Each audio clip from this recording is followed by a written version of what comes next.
Petra. Bagong kasal lang kayo ni Kekoy. Bakit parang nalulungkot ka dyan? Nalulungkot ako, boy. Kasi, maghahanimon na kami. Parang bote kasi kalaki ang kay Kekoy. Ganun ba? Ayaw mo pa niyan? Bote kalaki ang kay Kekoy. Bote nga kalaki. Pero bote ng white flower. Nge.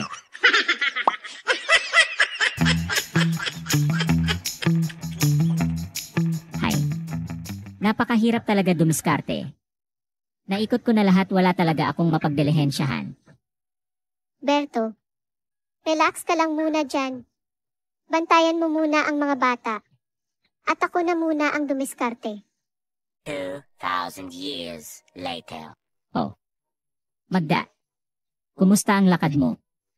Parang saglit lang yata ah. At napakadaming groceries ang dala mo. At may bigas pa. Wow. Hahay. Ang hirap talaga kumita ng pera.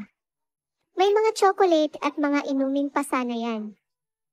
Kaya lang, masyado nang mahapdi.